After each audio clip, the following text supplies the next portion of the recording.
They took the house. They took the savings account down to the last dollar. They took the good china and the truck and the lake cabin nobody had used since Harold got sick. And when there was nothing left in the folder but one line item, Roger slid it across the table to his own mother like he was doing her a favour. A dead drive-in theatre, rotted screen tower, rusted speaker poles, a concession stand that hadn't sold popcorn since Eleanor was 70 years old. Nobody else wants it, Mum. That was the whole sentence. Denise added the rest with a little laugh, the kind that isn't really a laugh. And Eleanor Vance said thank you. She said thank you, and she meant it. 3 weeks later, she was standing alone in a locked projection booth, a flashlight in her teeth, prying a warped plywood panel off the wall with her bare hands.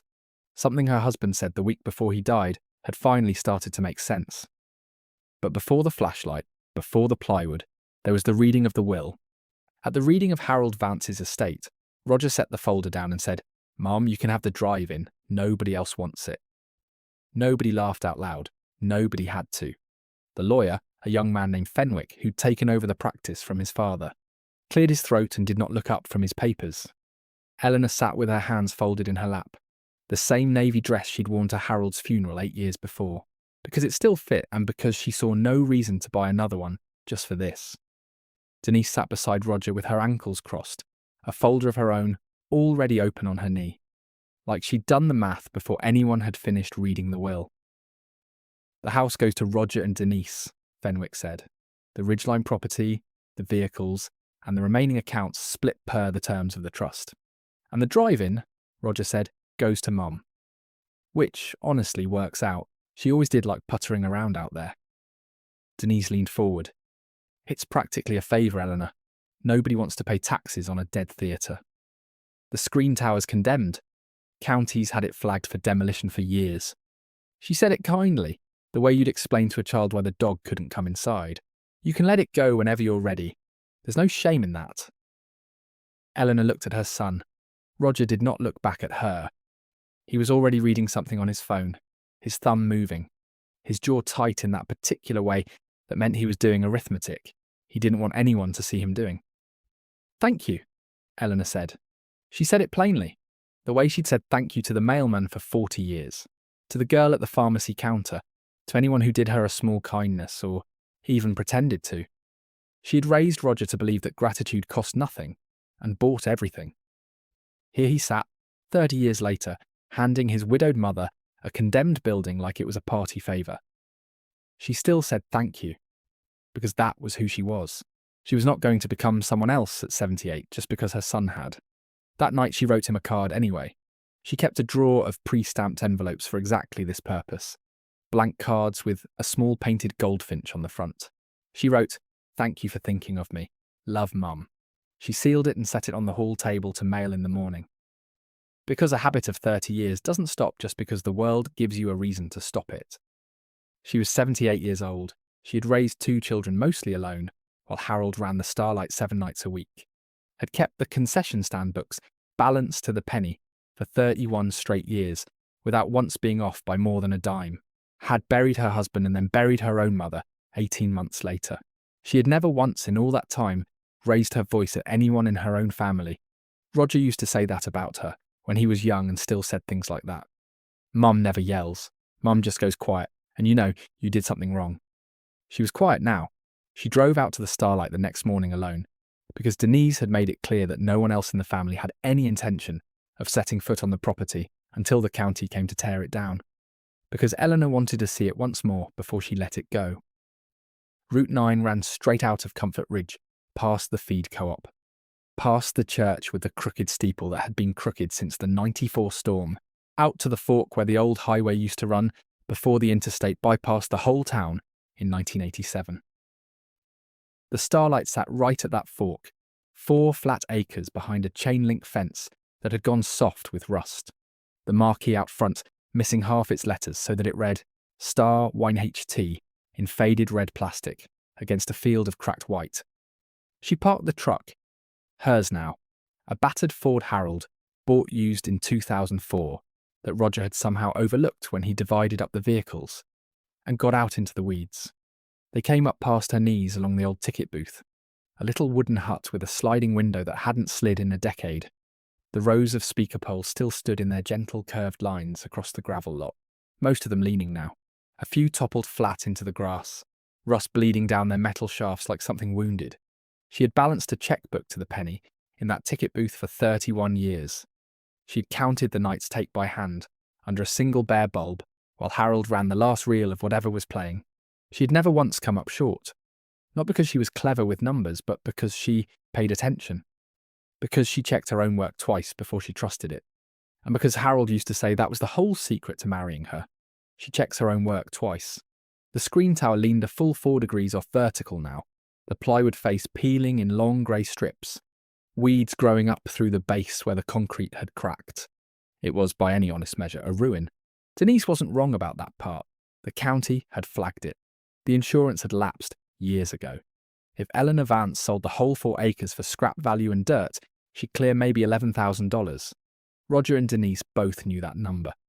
Because Denise had said it out loud at the reading, quietly, to her own sister on the phone in the hallway, not realising Eleanor was standing close enough to hear through the wall. 11,000 for the lot, maybe less once you factor demolition. Eleanor walked past a concession stand. The smell inside was popcorn oil gone rancid, 20 years stale, mixed with mouse droppings and old cardboard, and stopped at the base of the projection tower, a squat cinder block structure at the centre of the lot with a single door and a single window. The booth itself. The lock had rusted through years ago. She didn't need a key. She pushed the door and it groaned open on a hinge that hadn't turned since Harold's funeral. She stood there a long moment looking at the 2 enormous 35mm projectors still bolted to their platforms, dust an inch thick on everything. A coffee mug still sitting on the little shelf where Harold used to keep it, gone green inside with old mould. She had not been in this room since he died. She had not wanted to be. But something he'd said to her, the week before the heart attack took him in his sleep, had been sitting in the back of her mind for 8 years, like a splinter too deep to dig out. Standing in that doorway, dust motes turning slow in the one shaft of morning light coming through the grimy window. She finally understood why she hadn't been able to let the words go. Ellie, he'd said, sitting up in bed at 2 in the morning. Not sick yet. Not that anyone knew, just restless the way he sometimes got. The last reel always runs after everybody thinks the show's over. She'd laughed at the time, told him to go back to sleep, that he was talking projectionist nonsense again, that nobody but him had ever cared what happened after the credits rolled.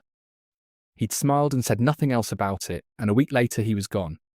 She had never thought of the sentence again until this exact moment, standing in his booth with dust in her throat, and her son's condemned building joke still ringing in her ears. She ran her hand along the wall behind the nearest projector, out of some instinct she couldn't have named. Felt a seam under the panelling that shouldn't have been there. It was a small thing, a half-inch gap where the plywood met the cinder block, just enough for a fingernail to catch. She might have walked past it 100 times in 31 years and never noticed, because there had never been a reason to look. Now there was. She stood there another moment with her fingers in that seam, 78 years old.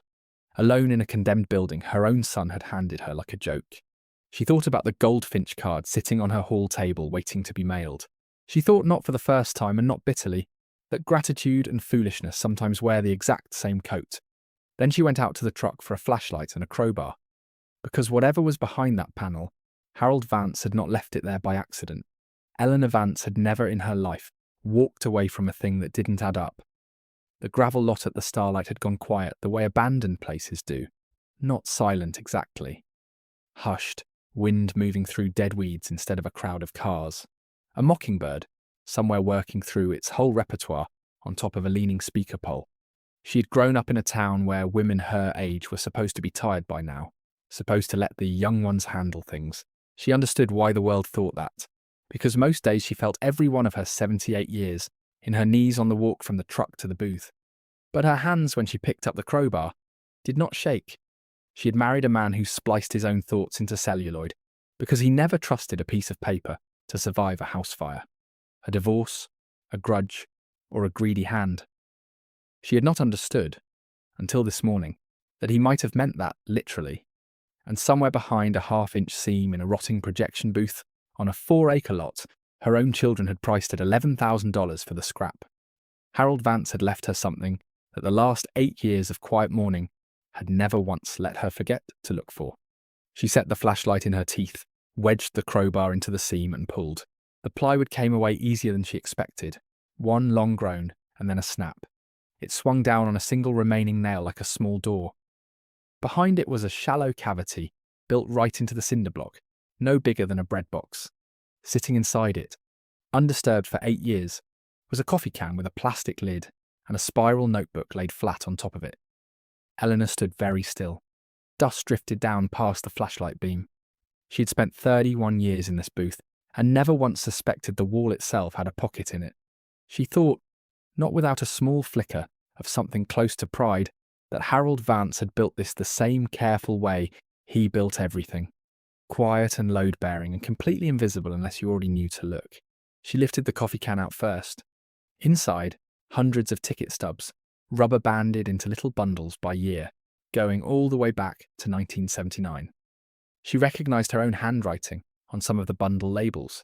She had helped him sort these once, decades ago, and then forgotten they existed at all. The notebook was harder to open. The spiral binding had rusted at one end, and the cover, once green, had gone the colour of a tea stain. She sat down on the dusty concrete floor because her knees would not let her crouch any longer, laid the notebook across her lap, opened it under the flashlight. Harold's handwriting filled the first 30 pages, cramped and slanted the way it always was when he wrote fast. Film orders, concession inventory, a running list of repairs he'd made to the projectors himself rather than pay a technician from Lexington to drive out. And then, on a page dated 11 years back, 3 years before he died, a single paragraph that made her stop breathing for a moment. Talked to the county today about the road frontage. Ridgeline surveyor confirmed it.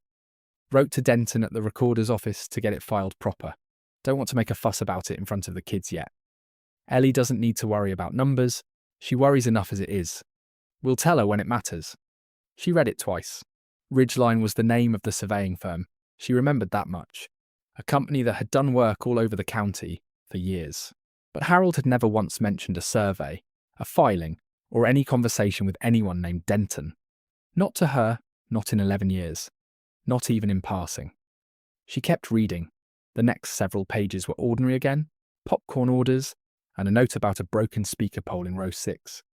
Then near the back cover, taped flat against the inside of it, a small brown envelope sealed, with nothing written on the outside at all. She peeled the tape back carefully. Inside the envelope was a single brass key, small, the kind that fits a padlock or a cabinet, not a door. It had no tag. It matched nothing in the booth that she could see. No lock on the projectors, no drawer in the little desk against the wall. Nothing. She held it up to the flashlight and turned it over twice, and thought of Walt Ferris. Walt had run the second projector alongside Harold for 26 years, back when the Starlight showed double features and needed 2 men trading off reels through the night. He'd retired from the theatre the same year Harold's heart gave out, not because the two things were related exactly, because there had been no theatre left worth running by then. Just Harold's stubborn insistence on keeping the doors open 2 nights a week for the handful of regulars who still came. Walt fixed small engines out of his garage, 2 streets from Eleanor's house now, lawn mowers and generators mostly. He still sent her a Christmas card every year with a photograph of his grandchildren on the front. She drove to his place that same afternoon, the coffee can and the notebook on the seat beside her, the brass key in her coat pocket, where she could feel its small weight against her hip the whole way. Walt came out to the driveway wiping grease off his hands with a rag before she'd even finished parking. The way he always did, like the sound of a particular engine told him who was coming before he saw the vehicle. He was 74 now, heavier than he used to be. His hands were the same hands, careful and sure. The hands of a man who had threaded film through a projector in the dark for a quarter of a century, without once losing his place. "Eleanor Vance," he said. "Been a long time since you drove yourself out here." "I found something," she said, and held up the notebook. Walt's face changed the moment he saw the cover. He took it from her without a word and opened it on the tailgate of his truck. Eleanor watched him read the same paragraph she had read, his lips moving slightly the way they did when he concentrated. When he got to the end of it, he went very quiet. "He never told you about this," Walt said. It wasn't a question. No, he never told me either. Walt closed the notebook slowly, like it might come apart in his hands if he wasn't careful. But I remember him talking to a surveyor once. Must have been, 10, 11 years back. Fella came out to the lot with a tripod and one of those measuring wheels, walked the whole fence line twice. Harold told me it was routine county business. I never thought twice about it. What's road frontage? Eleanor asked. In numbers people care about. Walt looked at her for a long moment, and something in his expression made her stomach tighten. Not with fear exactly, with the particular alertness of a woman who had balanced a ledger for 31 years and knew the look of a number about to change. Depends entirely on what the county zoned it for, he said carefully. If they left it agricultural, it's worth what Denise thinks it's worth. Dirt and scrap. But if somebody filed a rezoning on that road frontage, and it went through and nobody's touched the record since. He shook his head slowly. Eleanor, that stretch of Route 9 has had 3 different developers sniffing around it the last 2 years. I've heard talk at the co-op. Somebody wants to put a storage facility out past the fork. Eleanor said nothing for a moment. She thought of Denise on the phone in the hallway at the reading, her voice pitched low but not low enough, telling her sister that the family would be selling that eyesore lot soon, that the financing was already lined up, that it was practically done. Roger's already spent the money in his head, she said quietly. Hasn't he? Walt didn't answer that directly, because he was a careful man, and it wasn't his place to say it, but he didn't have to. He handed the notebook back to her and looked at the brass key still sitting in her open palm. That's not a door key, he said. Too small. And the cut's wrong for a padlock. Look at the shoulder on it. That's a case key. Like for a film canister with a locking clasp. Harold used to keep the special prints locked up separate, back when we still got the occasional collector's print through. A film case. There's a whole shelf of old print cans still up in the booth, behind the platter racks. Most of it's junk, dupes and trailers nobody wanted back. But if he built a hidden pocket in the wall for a notebook and a key, Eleanor, I'd bet my truck he built one more hiding spot for whatever that key actually opens. Eleanor closed her hand around the key. Outside Walt's garage, a lawnmower engine he'd left running on a stand sputtered and caught, filling the driveway with the smell of gasoline and cut grass. Ordinary Tuesday afternoon smells that had nothing to do with the paragraph sitting open on the tailgate between them. She thought about the $11,000 Denise had priced the lot at over the phone. The storage developer, Walt said, had been sniffing around Route 9 for 2 years, the word rezoning sitting in her dead husband's handwriting, like a door she hadn't known was there. I'm going back tonight, she said. I want to look at that shelf before anybody else knows I found the notebook. Walt wiped his hands on the rag one more time, though they were already as clean as they were going to get, reached into his truck cab for his own flashlight. Not alone you're not, he said. I still remember where everything in that booth is kept. Better than you do, probably. Let's go find out what your husband thought was worth locking up. They drove out together in Walt's truck, the sun already low over the ridgeline by the time they reached the fork, throwing long orange light across the cracked white face of the marquee. Star YHT glowed faintly in the last of it. Eleanor thought, not for the first time that week, that a building could look like it was dying and still be waiting for something. Inside the booth, Walt went straight to the back wall, behind the platter racks the way a man walks through his own kitchen in the dark. Eleanor held the flashlight steady while he pulled a stack of dented film cans off a low shelf. One at a time, reading the faded labels out loud. Trailer reel, 1988. Newsreel dupe, damaged. A cartoon short with no label at all. Nothing marked with anything that looked like a case key would open.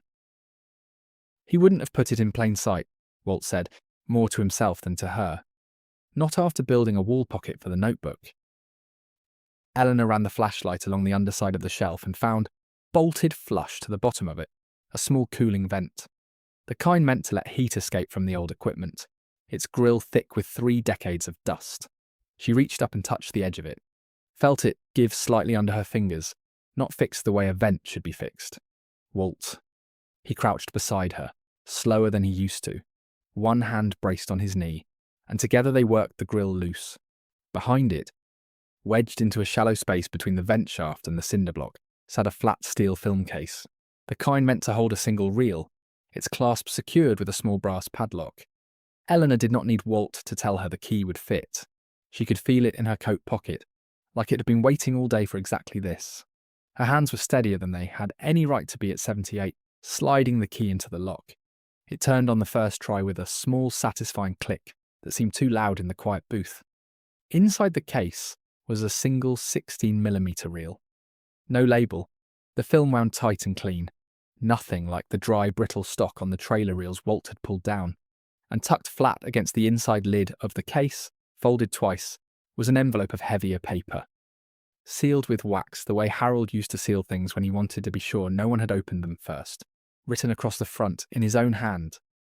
For whoever finds the last reel. Read this after you watch it, not before. He built a whole vault inside a wall inside a building, Walt said quietly, just so nobody could get to this except somebody who already knew to look twice. Eleanor closed the case gently and held it against her chest for a moment. The way she might have held one of her children as a baby, did not open the envelope. She wanted to see the film first. Harold had asked her to, in his own handwriting. 31 years of marriage had taught her that when Harold asked for something in that particular careful tone, there was always a reason behind it that made sense once you found out what it was. "Can this old projector still run 16mm?" she asked. Walt looked at the twin 35mm platforms bolted into the floor, both of them built for a different gauge of film entirely, and shook his head. "Not these. But I've still got my old portable rig in the garage. Kept it all these years, don't ask me why. We can run it there, or I can bring it out here if you'd rather watch it in the booth where he left it." "Here," Eleanor said. "If he wanted it found here, I think he'd want it watched here too." They did not run it that night. Walt's portable projector needed a bulb, the old one long since burned out, sitting in storage. Eleanor was not about to rush the one thing her husband had spent years building toward, just because her knees ached and the light was going. She locked the film case, the notebook, the coffee can in the cab of her truck, and drove home slowly, the brass key back in her coat pocket. Did not sleep well that night. Not from fear, from the particular restlessness of a woman who finally knows there is a door and has not yet been handed the key to what's behind it, only the key to the room where the door is kept. 3 days passed before Walt found a bulb. In those 3 days, the world outside the starlight kept moving, without waiting for Eleanor to catch up to it. Denise called on the second day, her voice bright and quick the way it got when she wanted something settled fast. "Eleanor, I know it's soon, but we've got wonderful news. Roger's been talking to a developer, a very reputable firm out of Lexington, and they're interested in the drive-in lot. They want to build a self-storage facility, climate-controlled units, the whole thing. They're offering to close within the month." "How much?" Eleanor asked, because 31 years of keeping the books had taught her to always start with the number. 12,000, Denise said, which honestly, Eleanor, is more than generous for 4 acres of condemned land and a pile of rusted poles. I know Harold loved that place, but sentiment doesn't pay property taxes. A small laugh, the kind that wasn't really a laugh. We really do think this is best for everyone. You included. Eleanor thanked her, because that was still who she was, and hung up. Sat at her kitchen table with her hands folded the same way they'd been folded at the will reading. Thought about the word rezoning sitting in Harold's cramped handwriting. Thought about $12,000 against whatever number that word actually meant. And did not call Denise back to say yes or no to anything. The town paper ran a small item 4 days later, tucked between a school board notice and an ad for the Feed Co-op's spring sale. Comfort Ridge Landmark Drive-In to close permanently, redevelopment planned for Route 9 Fork property, the piece read. Quoting Roger Vance as saying the family looked forward to seeing something useful built on the site at last. There was no quote from Eleanor. Nobody had asked her for one. She read it twice at her kitchen table, the same way she'd read Harold's paragraph in the notebook twice, checking her own reaction the way she checked a ledger. Then she called Walt.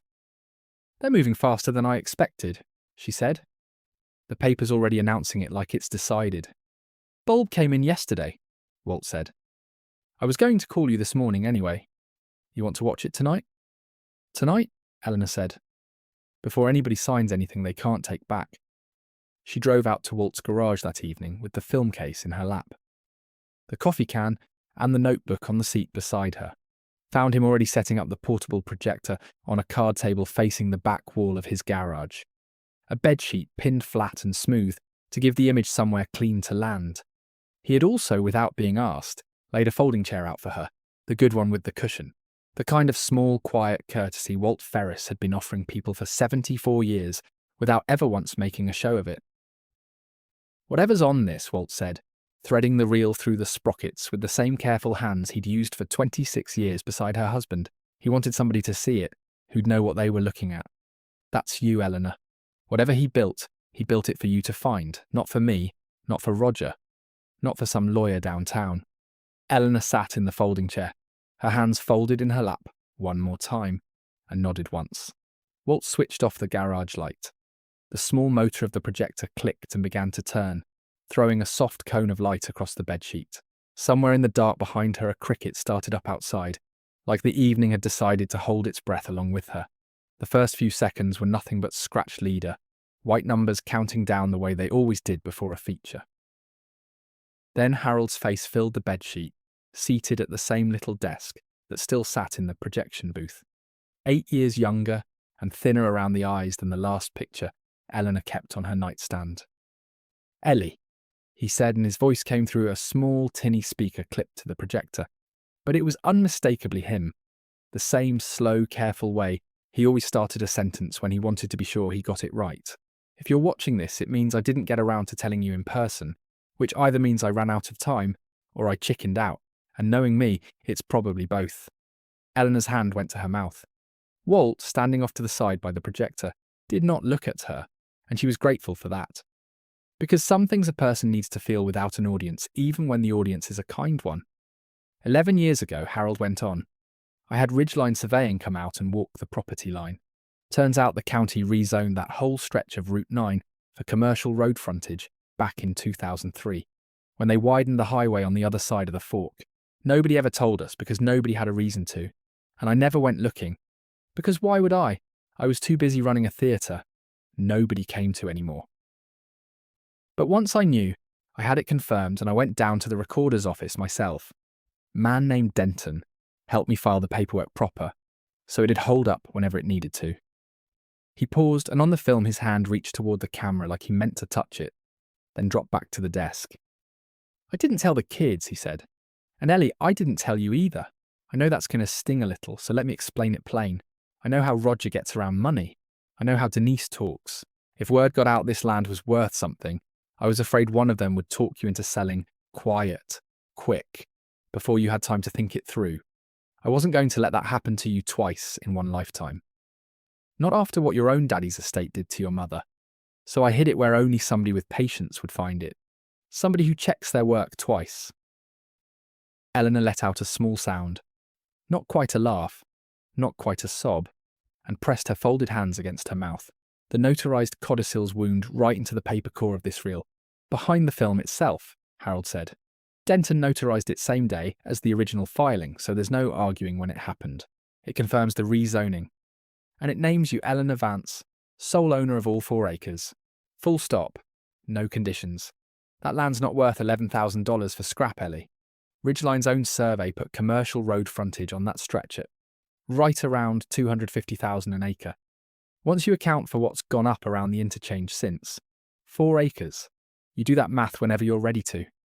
He smiled then, the smile Eleanor had fallen in love with 40 years earlier, in the front row of a movie he was projecting badly on purpose, so he'd have an excuse to keep coming back and apologising to her.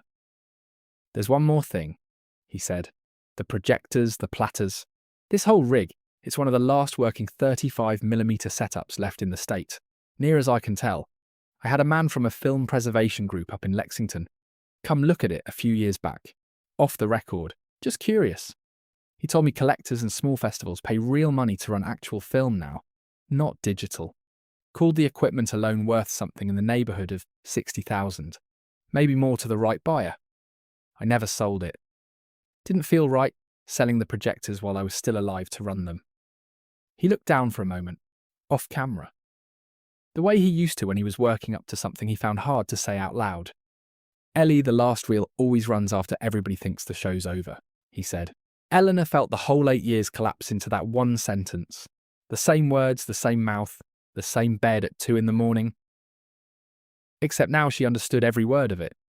That's true of film, it's true of people too, I think. You outlast the ones who counted you out. Then you get to decide how the story actually ends. Not them. I love you. Take care of Walt if he's the one who found this with you, because I'd bet money it was him. And don't let Roger talk you into anything before you've read every word of what's in that envelope. The film ran a few more seconds of White Leader, then went dark, the little motor clicking to a stop. The garage was quiet except for the cricket outside, and the sound of Eleanor crying softly into her folded hands. Not from grief exactly, though there was grief in it, from the particular ache of being loved carefully by someone who had been gone 8 years and had still somehow found a way to reach her. Walt gave her a long moment before he spoke. 250,000 an acre, he said quietly. 4 acres. That's $1 million, Eleanor. Give or take. 1,060,000, Eleanor said, wiping her eyes with the back of her hand. If you count the projectors. She had done the arithmetic before he finished the sentence, the same way she'd balanced the concession stand books for 31 years without a calculator, and some part of her almost laughed at herself for it, doing sums in the middle of crying over her husband's voice. She opened the envelope then, carefully, breaking the wax seal with her thumbnail. Inside was the codicil itself, 3 pages, notarized and dated, Denton's raised seal pressed into the corner of each page, confirming everything Harold had said on the film, almost word for word. Attached to the back page, a handwritten note in the same cramped slant as the notebook. If Roger or Denise already have a buyer lined up by the time you find this, let them get all the way to the table before you say a word. Let them bring their paperwork. Let them sit down across from somebody official. That's when the truth does the most good. Not in a kitchen where it can get talked over. In a room where somebody with authority has to write it down. Eleanor folded the pages closed and held them against her chest, the same way she'd held the film case in the booth 3 nights before. He wanted me to let it play out, she said, all the way to the closing table. Walt began winding the reel back onto its spool, slow and careful, the way he did everything. Then I suppose, he said, we'd better find out when Roger and Denise think they're closing. Before she called Roger, Eleanor spent one more evening at the Starlight, alone this time. Without Walt, without the film case. Just herself and a folding chair, and the wide, quiet gravel lot going gold and then grey as the sun dropped behind the ridgeline. She thought about the version of Harold, who used to stand outside this same booth during the second feature, watching the crowd instead of the screen, because he always said the real show was the light moving across people's faces, not whatever was actually playing. She had teased him about that for 31 years, telling him he'd married a woman who loved numbers and married himself into a family business built entirely on a man who loved feelings. He'd always laughed and said the two were closer than she gave them credit for. That a full house and a balanced ledger were really the same kind of proof, evidence that people trusted you enough to come back. She understood that sentence better now than she had in all the years he was alive to say it to her. Harold had trusted her enough to leave the proof buried where only patience could find it. She had spent 9 days proving, mostly to herself, that his trust hadn't been misplaced. She thought too about Roger, sitting in that will-reading chair 3 weeks earlier, handing her a condemned building with the particular carelessness of a man who has convinced himself an unkindness is really a mercy. She did not think he was cruel by nature. She had raised him herself, had watched him as a boy carry an injured bird 2 miles home in his own cupped hands, rather than leave it in the road, had watched him cry harder than either of his sisters at his own father's funeral. Whatever fear had curdled that boy into a man capable of a joke like nobody else wants it, she suspected. Was the same fear driving so much of what people did to each other in families like hers, an old inherited terror of not having enough, dressed up as practicality so it wouldn't have to be named as fear at all. She did not excuse it. She simply understood it, the way she'd learned to understand most of the hard things in her life, by turning them over slowly in the quiet until their shape stopped surprising her. A truck passed on Route 9 beyond the fence, headlights sweeping briefly across the gravel. Eleanor watched it go, thinking about Thursday, about the folder waiting in her hall closet with Denton's card clipped to the front. About the particular kind of courage it takes for a quiet woman to sit at a table full of people who have already decided how the morning will end and simply refuse to let them be right. She was not angry when she finally stood up from the folding chair and walked back to her truck in the near dark. She had done her angriest thinking already, in the days right after the will reading. In the quiet fury of driving out here, alone the first morning, with nothing but a joke ringing in her ears. What she felt now was steadier than anger, closer to the plain readiness of a woman who has checked her figures twice and knows, before anyone else in the room does, exactly how the math is going to come out. She locked the booth door behind her out of old habit, though the lock had rusted through years ago and did nothing at all. She drove home under a sky just beginning to fill with stars. Already she was composing in her head the exact plain sentence she meant to say to Roger in the morning. No more than the moment required, and no less.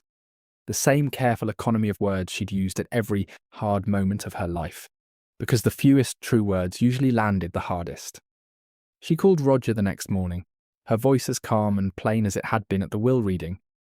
Asked when the developer wanted to finalise the sale. Roger, sounding faintly surprised that his mother had called with a practical question rather than a sentimental objection. Told her the closing was scheduled for the following Thursday, 9 days out, at the title company's office downtown. Denise had already arranged for a notary and the developer's own attorney to be present, he said, to make it official and clean. Good, Eleanor said. I'll be there. You don't need to be there, Mom. We can just have you sign the transfer papers ahead of time and… I'll be there Thursday, she said again, gently but without any give in it at all. The same voice she'd used decades earlier, when a teenage Roger tried to argue his way out of Sunday chores. In person. I want to see the whole thing done properly. Roger, who had never once in 30 years successfully argued with that particular tone, agreed. Eleanor hung up the phone and sat at her kitchen table, with the codicil in front of her, and 9 days on the calendar. Began very quietly to plan exactly how she wanted the last reel to run. The first thing she did was call Denton at the county recorder's office, the same man Harold had worked with 11 years earlier.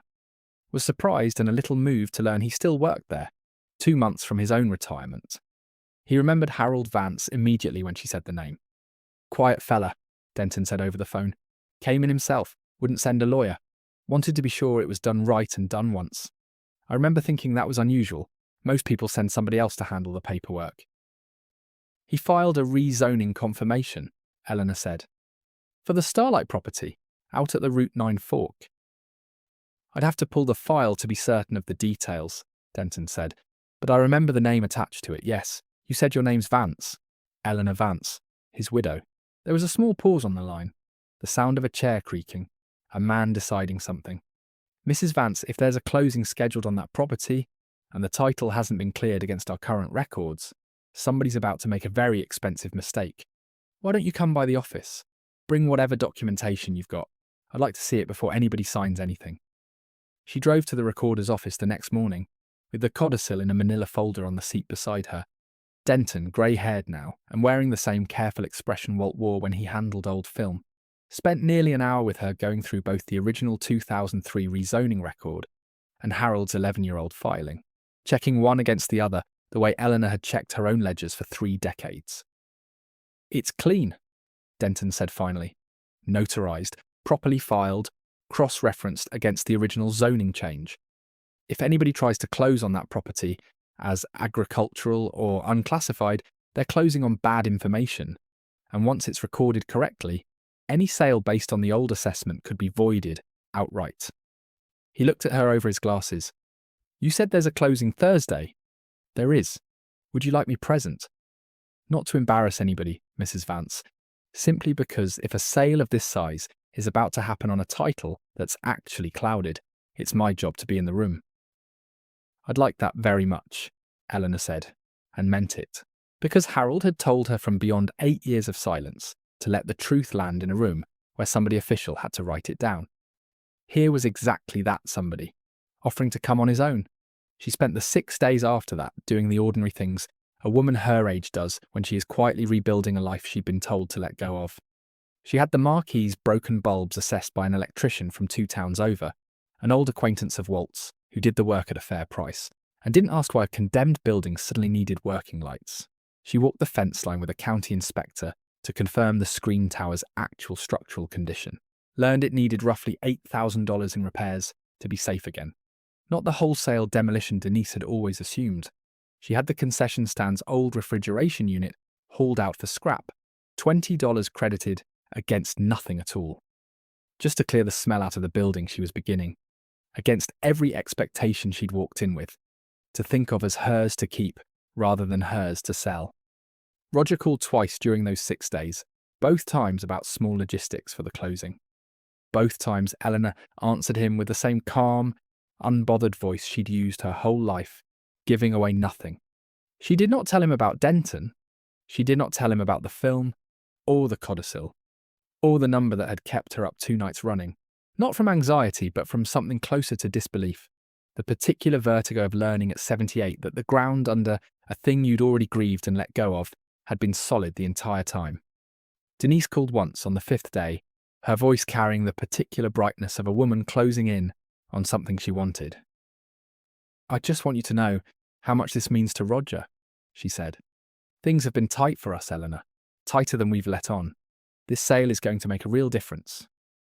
Eleanor heard, in that one unguarded sentence, more truth than Denise probably intended to give away.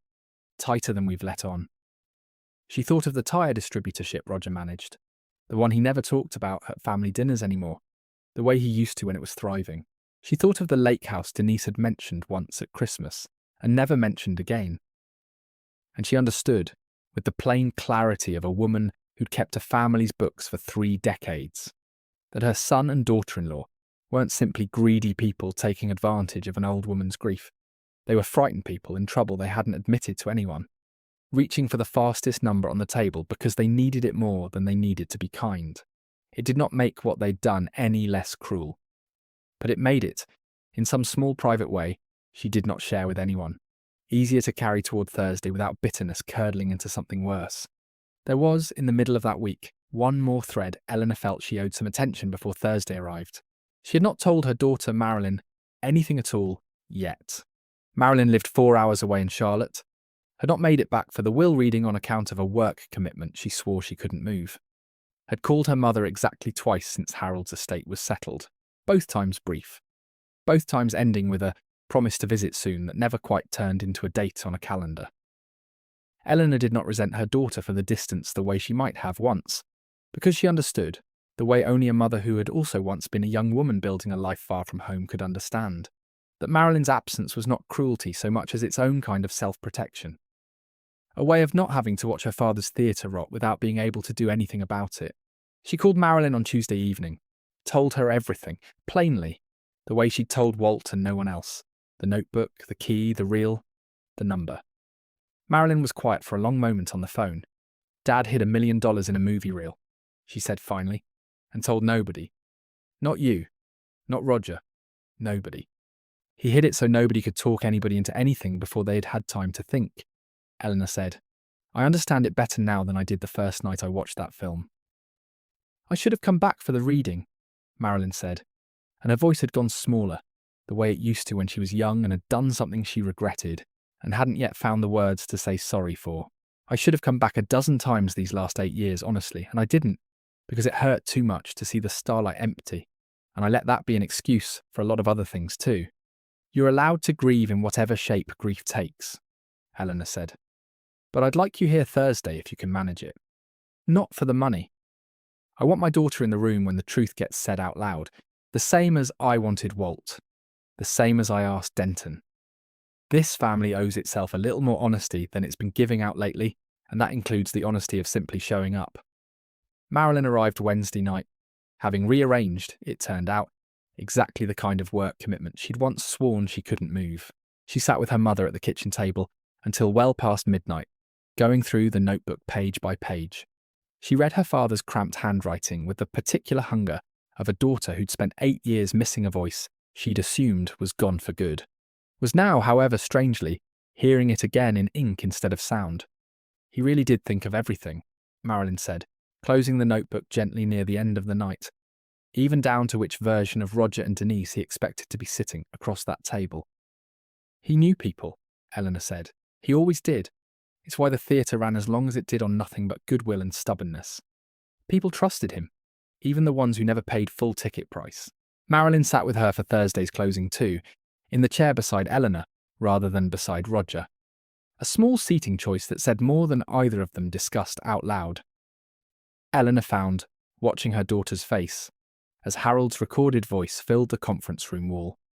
that some of the 8-year distance between them had already begun, quietly, to close. Walt came by twice that same week. Once to help her clean out the last of the concession stand debris.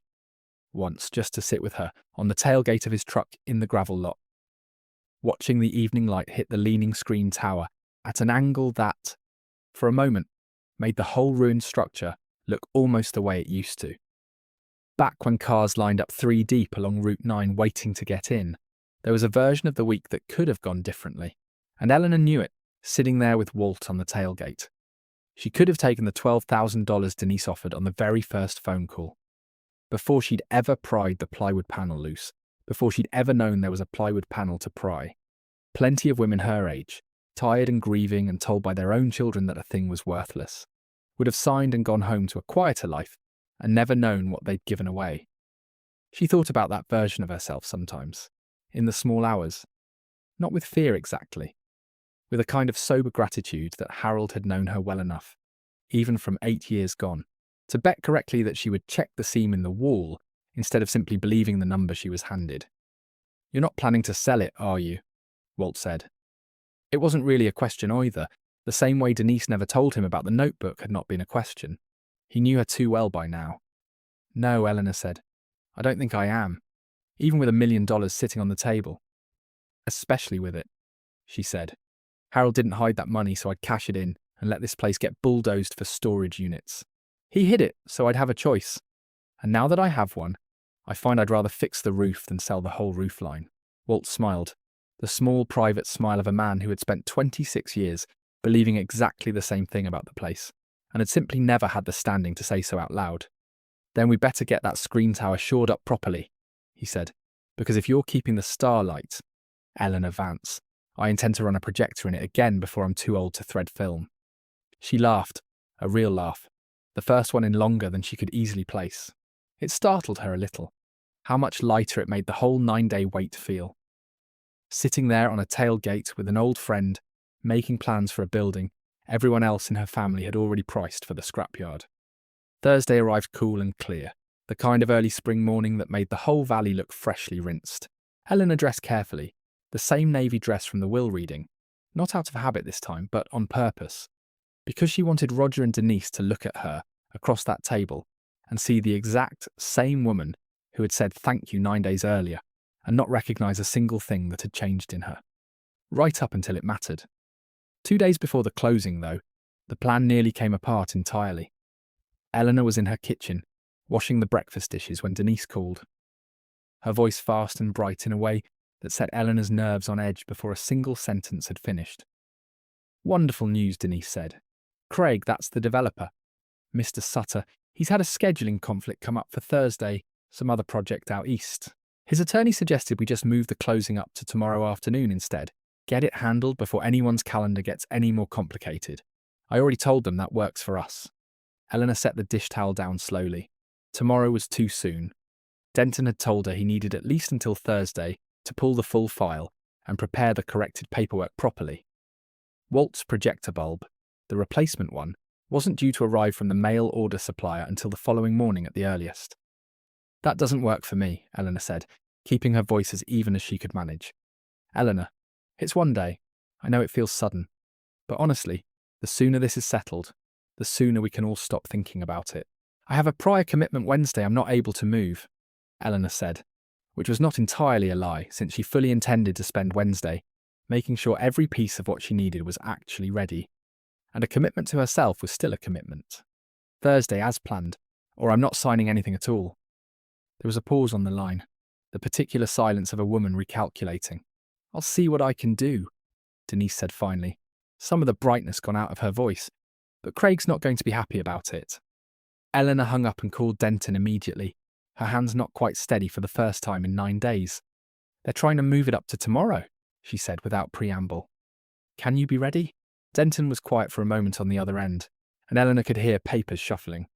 "I can have the file itself ready by tomorrow if I stay late tonight," he said. "But Mrs. Vance, I'll tell you plainly, if they're suddenly in a hurry to move a closing up by 2 full days, right after you started asking questions, that tells me something.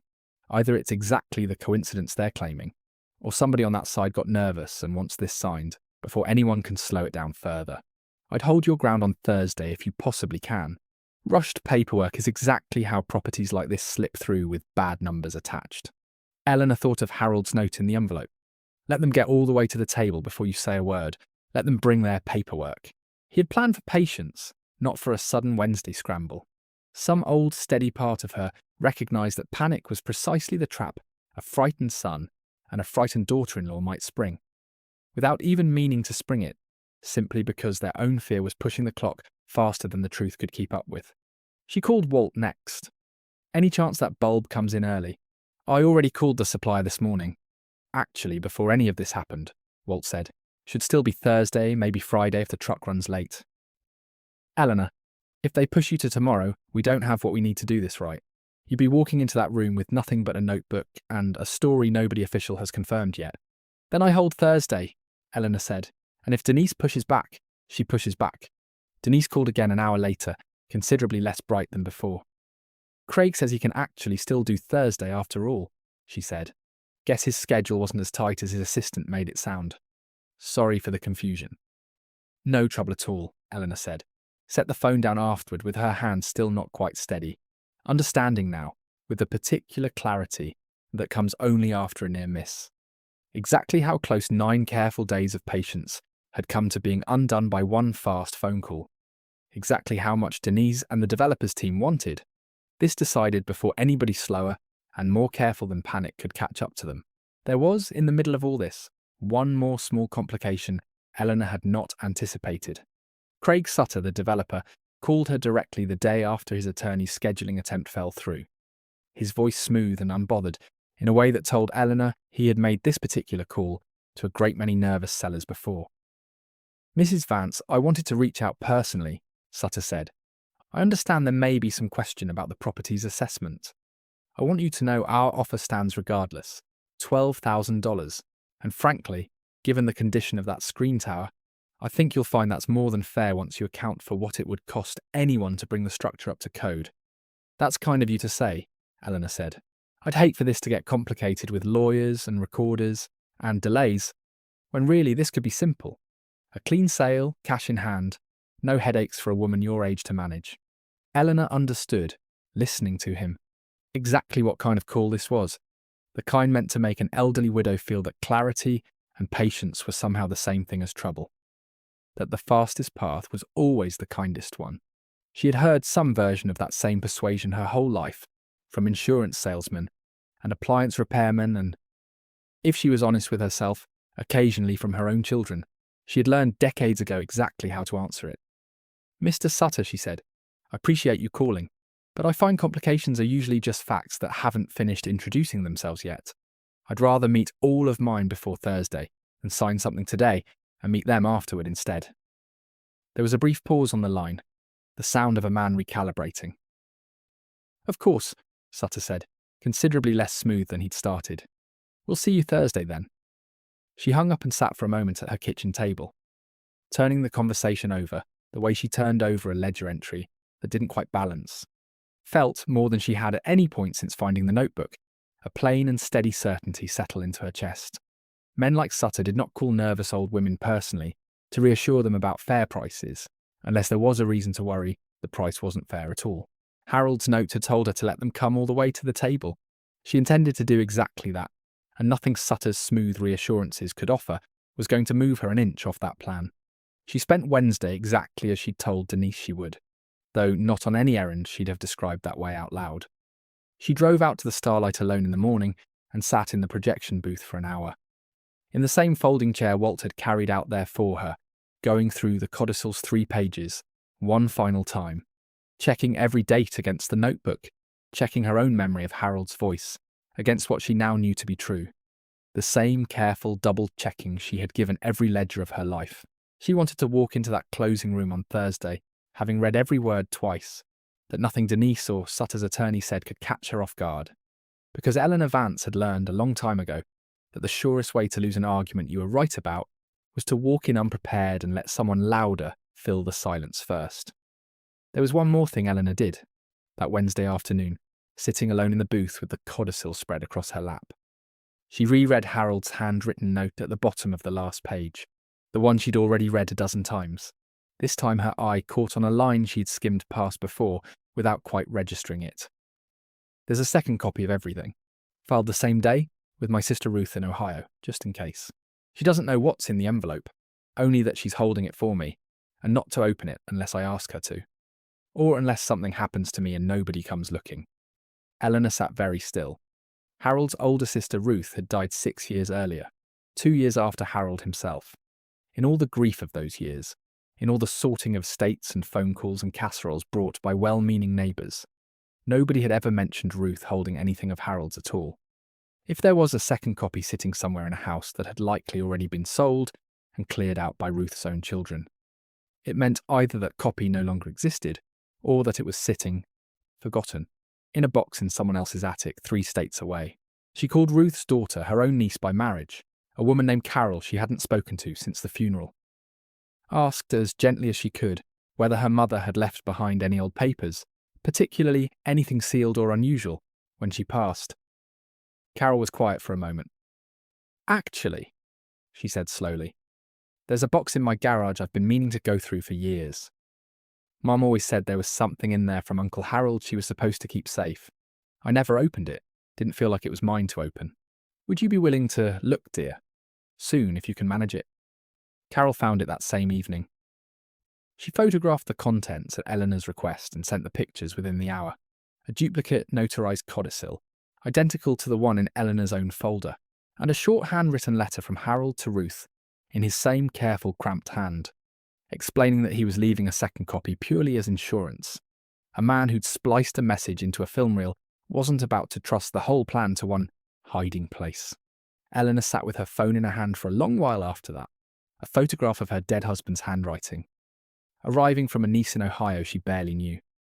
She felt it again, the particular vertigo of discovering that a man she'd been married to for over 40 years had still found new ways, 8 years after his death, to make sure she was never standing alone with nothing to back her up.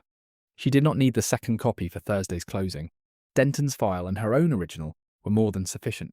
But she asked Carol to mail it anyway, because a man who built 2 vaults deserved to have both of them opened eventually.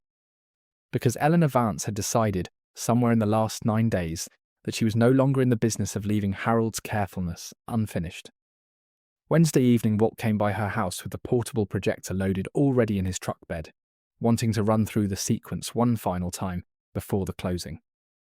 The same careful rehearsal he used to insist on before any complicated double feature swap, back when the Starlight still ran 2 projectors a night. We thread it, we let it run to the end. We don't say a word over top of your husband's voice, Walt said, sitting across from her at the kitchen table with a small notepad where he'd sketched the whole sequence out like a stage manager's cue sheet. Denton speaks after the film ends, not before. You speak last. That's the order that gives it the most weight, and your husband knew that, or he wouldn't have built the reel to run the way it does. Everything in order. Nothing rushed. You've thought about this as carefully as he used to think about a splice, Eleanor said. I learned from the best, Walt said simply. 26 years standing next to a man who never once let a reel run out of order because he thought the ending mattered more than getting there right. I'm not about to let his own last reel be the one time that falls apart from rushing. They went over it twice more. Eleanor rehearsed the plain, unhurried way she meant to introduce the film. Walt checked the bulb and the take-up reel one final time in the driveway, under the porch light. By the time he drove off, it was nearly 10 at night, later than Eleanor had stayed up in longer than she could remember. She lay in bed afterward, listening to the house settle around her. She was not nervous, she was ready, the particular steady way a woman gets ready when she's checked her own work twice, and trusts finally that it'll hold. By Thursday morning, Denton had the corrected file ready, cross-referenced and double-checked. Walt's bulb had in fact arrived a day early, delivered by a mail carrier who apologised for the mix-up and had no idea he'd just solved a problem far bigger than a late package. Eleanor Vance drove downtown with the manila folder on the passenger seat, Denton's business card clipped to the front. Walt followed 2 cars behind in his own truck, the film case and the little portable projector wrapped carefully in a moving blanket. She'd asked him, quietly, 3 nights earlier, whether the old rig would survive one more trip into town. He told her it would survive a dozen more if she needed it to. The title company's office sat on the second floor of a converted bank building downtown. All the marble counters and brass fixtures the original bank had installed 100 years earlier. Still polished, still catching the morning light through the tall street-facing windows. Eleanor climbed the stairs slowly, one hand on the rail, the folder tucked under her other arm. Marilyn met her on the sidewalk outside, having driven through the night from Charlotte rather than miss the morning. Still in yesterday's clothes but wide awake, fell into step beside her mother without a word of complaint about the drive. Denton arrived a few minutes later in his own car, parking around back, his slim file folder already under his arm. Gave Eleanor a small, steady nod through the glass door before she'd even reached the top of the stairs. The particular nod of a man confirming that everything he'd promised to bring, he had brought. Walt pulled up last, the portable projector wrapped in its moving blanket, riding carefully in his truck bed, the way it had all week. The electrician's teenage son hopped out of the passenger seat to help him carry the folding table and cart up the narrow back stairwell. Both of them moving with the unhurried care of men handling something they understood mattered more than its weight suggested. Eleanor stood for a moment on the sidewalk with her daughter beside her, looking up at the tall bank windows catching the morning sun. Something steadier than resolve settled into her chest. It was closer to the quiet certainty she used to feel counting the night's take under a single bare bulb, knowing before she'd finished that the numbers would come out right, because she'd already checked them twice. "Ready?" Marilyn asked. "I've been ready for 8 years," Eleanor said. "I just didn't know it yet." They climbed the stairs together and found the closing room already half full when they arrived. Roger stood by the window in a suit she didn't recognise, new probably, bought for the occasion. Denise sat at the head of the long conference table, with her folder open in front of her, the same posture she'd had at the will reading. Ankles crossed, already 3 steps ahead of everyone else in the room in her own mind. Beside her sat a man in his 40s, Eleanor didn't know, silver-haired, expensive watch, who introduced himself as Craig Sutter, representing the developer. Beside him, a younger woman with her own laptop open, the developer's attorney, a Ms. Halloway, who nodded politely without quite smiling. "Mrs. Vance," Sutter said, standing to shake her hand with the particular warmth of a man closing a deal he's confident about. "We're so glad you could join us in person. This is a wonderful project we're bringing to the community, and we're grateful for your cooperation."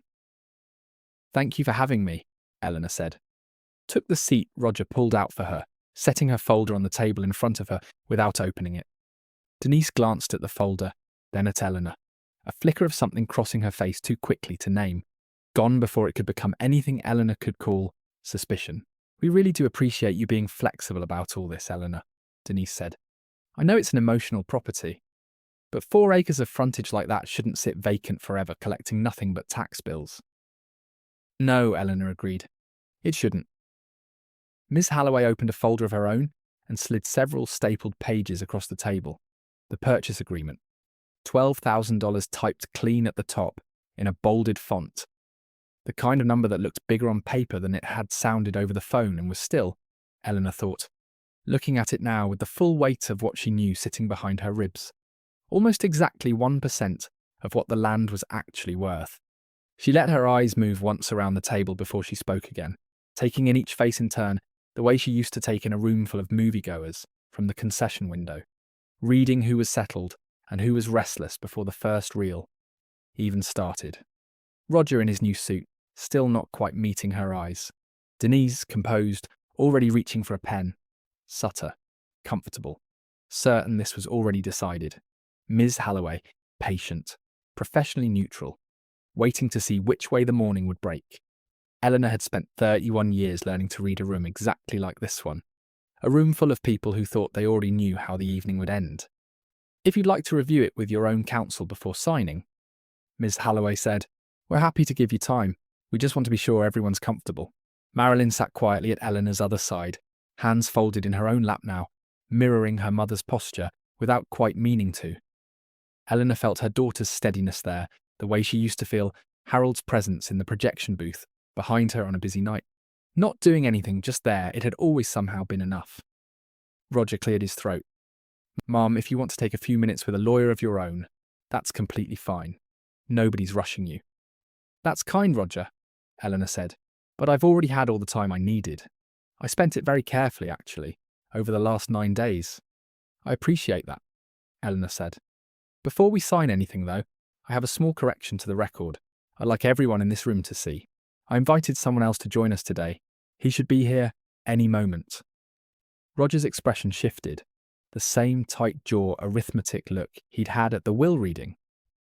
Though this time there was something else underneath it, a flicker of genuine alarm that he tried and failed to smooth away before Denise noticed it too, her own composure cracking for the first time since Eleanor had known her, a small crease appearing between her eyebrows that no amount of practiced brightness could quite iron back out. Marilyn shifted slightly in her chair beside Eleanor, close enough that her shoulder brushed her mother's, a small silent show of solidarity that Eleanor felt more than saw. Did not need to look over to know her daughter's eyes were fixed steadily on her brother, waiting, the same patient waiting Eleanor herself had practiced for 9 straight days.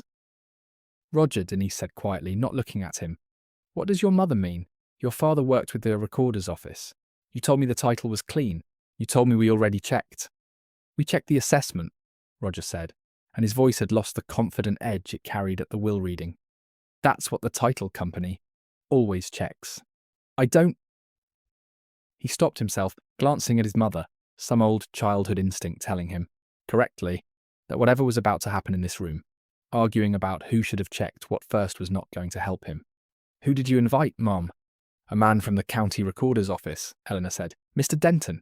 Sarmane. He and your father worked together on something 11 years ago that I only recently found out about, and I think it's relevant to this sale. Roger looked at Denise. Denise looked at Ms. Halloway, who had gone very still, her pen no longer moving across her legal pad. The particular stillness of a professional recalculating risk in real time before anyone else in the room had finished processing the sentence at all. Sutter alone seemed unbothered, leaning back in his chair with the easy confidence of a man who had sat through 100 closings and assumed, wrongly, that this would be the same as the other 99. Mrs. Vance, Mr. Halloway said carefully, if there's a title concern, we should probably address it before proceeding with any signatures today. That's exactly why I asked him to come, Eleanor said. Sutter, still standing by the window, checked his watch again, and this time Eleanor saw the small flicker of unease cross his face before he smoothed it back into professional patience. Mrs. Vance, he said, we scheduled 90 minutes for this closing. I'd hate to see it run long over what I'm sure is a minor clerical matter. It won't take 90 minutes, Eleanor said. It'll take exactly as long as one film reel runs, and then a few minutes more for Mr. Denton to say his piece. I think you'll find that's time well spent, Mr. Sutter, given what's at stake for your firm specifically.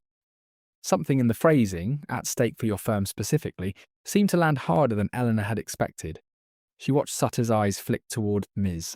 Halloway, a silent question passing between a developer and his own attorney that neither of them answered out loud. Denise's ankles uncrossed. Eleanor, what is this? If there's some kind of problem with the property, we'd have found it in the title search. You'd have found it, Eleanor said, if you'd known to look for it. Nobody did. Not the assessor. Not your title company. Not even me. Until 9 days ago. There was a knock at the door. Denton let himself in, a slim file folder of his own, under his arm. Nodding a greeting to Eleanor and taking the empty chair she'd asked the receptionist to save beside her. Mr. Denton, Sutter said, half rising, extending a hand with the smooth reflexive courtesy of a man who introduces himself to everyone, in a room out of habit rather than curiosity. Craig Sutter, representing the developer. I don't believe we've met. No, Denton said, shaking his hand briefly, but I imagine we're about to get well acquainted. He set his folder on the table without opening it yet, and took his seat with the unhurried patience of a man who had sat through 30 years of county business, and understood that patience, more than urgency, was usually what got a job done correctly the first time. Behind him, a moment later, came Walt, carrying the moving blanket bundle carefully in both arms. Behind Walt, wheeling a small hand truck loaded with the folding table and portable projector, came the electrician's teenage son, who Walt had hired for $20 to help haul the equipment up the stairs. Roger stood halfway out of his chair, glancing between the projector cart and his mother's face. Some old instinct from childhood telling him that whatever was about to happen, arguing about the schedule was not going to stop it. He sat back down slowly, the new suit jacket bunching at his shoulders, and said nothing. Miss Halloway closed her laptop halfway, watching the proceedings now with the sharp, focused attention of a lawyer who had just realised this closing was not going to resemble the 99 ordinary ones that came before it. Sutter, for his part, remained standing by the window a moment longer, arms crossed, still projecting the easy confidence of a man who believed whatever was coming could be managed with the right tone and a reasonable counteroffer, though something in his posture had gone a shade more rigid than it had been 5 minutes earlier. Walt plugged the small projector into the outlet behind the credenza, tested the bulb once with a short flash of white light against the wall, nodded to himself, satisfied. Looked over at Eleanor, waiting for her signal the way he'd waited for Harold's cue 1,000 nights running in the booth decades earlier. "What in the world is all this?" Denise said, and for the first time that morning, her voice lost some of its practiced brightness. "This," Eleanor said, standing, "is the last reel." Roger half rose from his chair. "Mom, this is a business closing, not whatever this is." "A movie night." "Sit down, Roger," Eleanor said. Her voice did not rise, did not sharpen, stayed exactly as plain, and even as it had been at the will reading 9 days earlier. Roger, who had never once successfully argued with that particular tone, sat back down.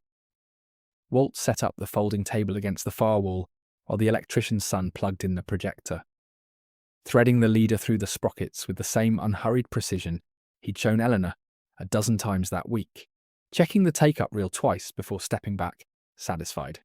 Miss Halloway watched the whole process with the careful, unreadable patience of a lawyer who had learned long ago never to interrupt a surprise before finding out what it actually was. Sutter, the developer's man, glanced twice at his watch, then stopped, some instinct telling him the watch wasn't going to help him here.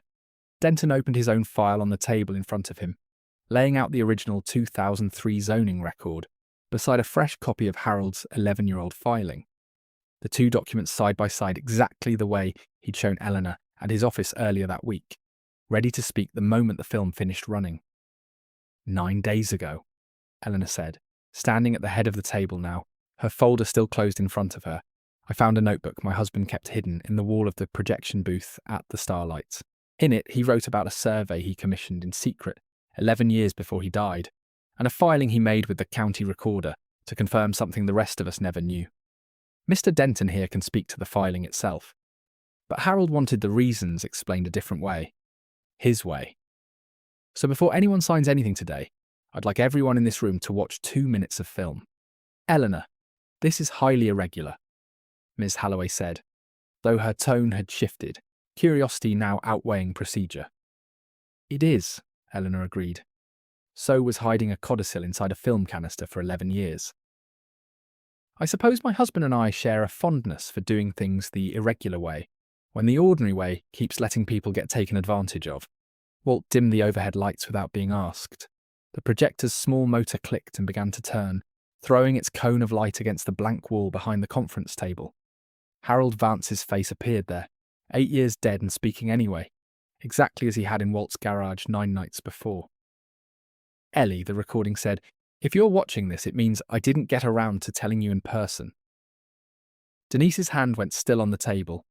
Roger stared at the wall with an expression Eleanor had not seen on her son's face since he was a boy, caught in a lie too large to talk his way out of. Sutter leaned forward slightly, his developer's instincts already calculating what this meant for his closing before the film had even reached the number. Ms. Halloway had stopped typing entirely. The room stayed silent through all of it, through the confession of the secret survey, through Harold's explanation of why he'd hidden it from his own children, through the number, $250,000 an acre, 4 acres, spoken plainly by a dead man's recorded voice into a room full of people about to close a deal for $12,000. When Harold said, the last reel always runs after everybody thinks the show's over, Eleanor watched Denise's face go the particular shade of pale that comes from watching a very large number evaporate in real time. The film ran out, the leader flickered white, and Walt switched the lights back on. For a moment nobody spoke. Then Denton cleared his throat and opened his own folder. I pulled the file this week, after Mrs. Vance came to see me, he said. The 2003 county rezoning of that stretch of Route 9 to commercial road frontage is a matter of public record. Harold Vance's confirming filing, notarized in my presence 11 years ago, cross-references it directly, and has been sitting in our records the entire time, correctly filed, simply never flagged against the property's tax assessment, which is a clerical gap on the county's side, not a fraud on anyone's part. But it means this property has never legally been agricultural or unclassified land. It has been commercial road frontage for over 2 decades. He looked at Ms. Halloway. Any title search run against the current tax assessment, rather than the actual zoning record, would have missed this entirely. That's not possible, Denise said, her voice climbing for the first time all morning. We had a title company run a full search. On the assessment, Denton said gently. Not on the zoning history. It happens more than you'd think, especially on rural parcels the county hasn't revisited in years. I'll be placing an administrative hold on any transfer of this property, effective today, until the assessment is corrected, and the ownership record fully reflects the codicil Mrs. Vance has brought me. That's not a punishment. That's just accuracy, catching up to 23 years of paperwork nobody double-checked. Miss Halloway closed her laptop with the quiet finality of a woman who had already run the calculation in her head and did not like where it landed. Mr. Sutter, I'd recommend we withdraw the offer as currently structured. If this parcel is worth what the recorder's office is describing, a $12,000 purchase price opens your firm to a claim of bad faith acquisition the moment this becomes public record, which, she glanced at Denton, it now will be. Sutter did not argue. He was, whatever else he was, a man who understood a bad number when he heard one read aloud by an official in a room with a lawyer present. Understood, he said, standing, gathering his own folder with considerably less confidence than he'd carried it in with. Mrs. Vance, I apologise for any confusion. We'll be in touch through proper channels if there's ever a legitimate opportunity here, at a price that reflects what it's actually worth. He left. Ms. Halloway followed a moment later, pausing at the door to say quietly, to Eleanor alone, For what it's worth, Mrs. Vance, that was one of the more remarkable closings I've sat in on. I hope you keep the place. That left Roger and Denise at the table, the projector's small motor still ticking as it cooled. Walt standing quietly by the folding table, with his hands folded in front of him, the way he did in church. Denton making a final note in his file before closing it. Mum, Roger said, and his voice had lost every bit of the confident, faintly patronising tone it carried at the will reading. Mum, I didn't know. I swear to you I had no idea, Dad. I know you didn't, Eleanor said. Neither did I until 9 days ago. Your father kept it from both of us. He had his reasons, and I've made my peace with them, though it took me the better part of a week and one very long night alone, with a folding chair and a notebook to get there. She let that sit for a moment, watching her son's face, then went on, gentler now but no less plain. I'm not telling you this to shame you in front of strangers, Roger. I'm telling you because you need to hear it once, clearly, before we all leave this room. Your father built something careful and patient to protect me from exactly this kind of morning, a room full of people rushing me toward a number that was never the real number. She looked at Denise, whose folder of purchase paperwork sat open and useless in front of her now. But you both knew the number you offered me was small. I knew. You didn't know it was $1 million small. You just knew it was small enough that a grieving old woman might not stop to ask why. Denise opened her mouth, closed it again, and for once in 9 days said nothing at all. Denton stood, tucking his file under his arm. I'll have the corrected assessment filed within the week, Mrs. Vance. My recommendation is you consult a real estate attorney of your own before any future sale. If you decide to sell at all, given what's on that recording, you'd have grounds to insist on a proper appraisal from any interested party going forward, not a number somebody hoped you wouldn't question. I don't think I'll be selling, Eleanor said, and heard, in her own voice, a certainty she hadn't quite let herself feel out loud until that exact moment. I think I'm going to fix the roof. Denton smiled, shook her hand, and let himself out. The closing room emptied slowly after that, Roger and Denise gathering their own folder of now worthless paperwork. Walt beginning to wind the projector cord with the same patient care he wound everything, until it was just the 4 of them left in the marble-floored room, morning light coming in long and clean through the tall windows. Mom, Roger said again, quieter this time. Can we talk? Just us. Eleanor looked at Walt, who nodded once and stepped out into the hallway with the projector cart. giving them the room the way he seemed to know, without being told, that they needed. Roger sat down heavily in the chair he'd pulled out for his mother 20 minutes earlier. For a long moment he didn't say anything at all, just looked at the closed purchase agreement in front of him, like it belonged to a stranger. "The distributorship's in trouble," he said finally. "Has been for over a year. I didn't tell you because I didn't want you to worry, and I didn't tell Denise how bad it actually was until it was almost too late to fix quietly. We're 3 payments behind on the warehouse lease. I thought this sale would buy us enough room to catch up before anyone noticed." "I know," Eleanor said. "Denise told me, without quite meaning to, the week after the reading. Things have been tighter than we've let on. She wasn't wrong. And I let you sign what I thought was a favour," Roger said, "when it was really me handing you my problem, dressed up as a gift." He rubbed a hand over his face, the gesture so exactly like Harold's it made Eleanor's chest tighten. "I've been so scared of losing everything, Mum, that I didn't stop to think about what I was actually asking you to lose instead. You asked me to lose the last thing your father built with his own hands," Eleanor said, not unkindly, but not softening it either. "And you called it a favour while you did it." Roger flinched, but he didn't argue, which told Eleanor more than any apology could have. "I'm not going to pretend that didn't happen," she went on. "I'm not going to pretend Denise's phone call to her sister didn't happen either, the one where she told her I'd cleared out $11,000 for scrap and dirt, not knowing I was standing close enough to hear every word through the wall." Roger's face went red at that, the particular shame of a man realising his mother had known more, for longer, than he'd ever imagined. "But I also raised you better than the man who sat across that table this morning. I think that man is still in there somewhere, under the fear. I'd like to see more of him." "What can I do?" Roger asked. For the first time in the whole 9 days, it sounded like he meant it as an actual question, and not a negotiating tactic. "You can be honest with me about the business," Eleanor said. "All of it. The real numbers, not the version you think I can handle. I kept a ledger balanced to the penny for 31 years, Roger. I'm not made of glass." She paused. "And you can come out to the Starlight this weekend.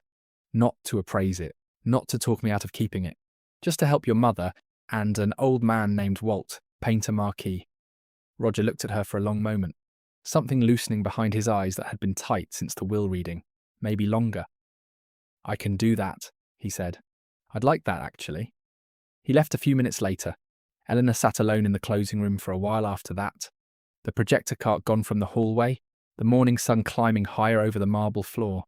Let herself feel, without an audience, the particular exhaustion that comes after carrying something enormous quietly for 9 straight days and finally getting to set it down. Marilyn stayed 3 extra days after the closing, longer than she'd planned. Spent most of that time out at the Starlight with a notepad of her own, sketching out ideas for the concession stand's old menu board without being asked. The same quiet competence Eleanor recognised from decades of watching her daughter organise things nobody had requested, organising simply because organising things was how Marilyn loved people. On her last morning in town, she sat with Eleanor at the kitchen table one more time. "I want to come back more," Marilyn said. "Not just for holidays. I mean actually come back. Help with the place if you'll let me.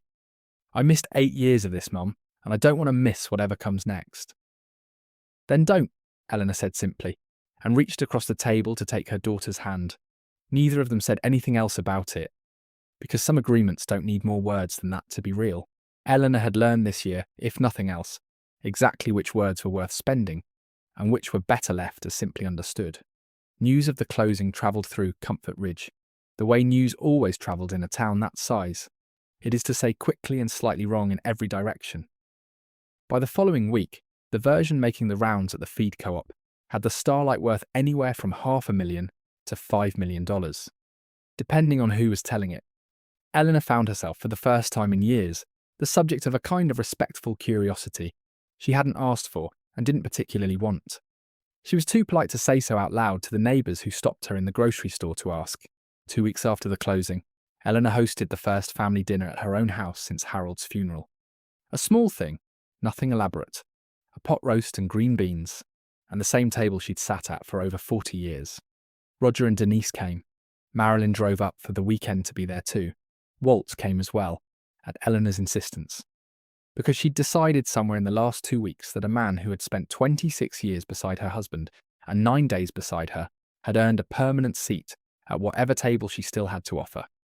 The dinner started stiffly, the particular awkwardness of a family that has recently seen each other at their worst and hasn't yet figured out how to sit across a table without that memory taking up its own chair. Denise complimented the green beans twice, too brightly, the way people do when they're looking for something safe to say. Roger mostly ate in silence, glancing at his mother every so often, like he was still waiting for a second shoe to drop that Eleanor had no intention of dropping. It was Marilyn, in the end, who broke the tension, telling a long, half-true story about Harold trying to teach her to drive stick shift in the drive-in's own gravel lot when she was 16, stalling the truck out no fewer than 9 times in a row while a line of cars waited behind them for the evening's first showing. By the time she got to the part where Harold finally gave up and let the whole waiting line of cars in, for free, out of sheer embarrassment, even Denise was laughing, a real laugh this time, not the small tight one she'd used at the will reading.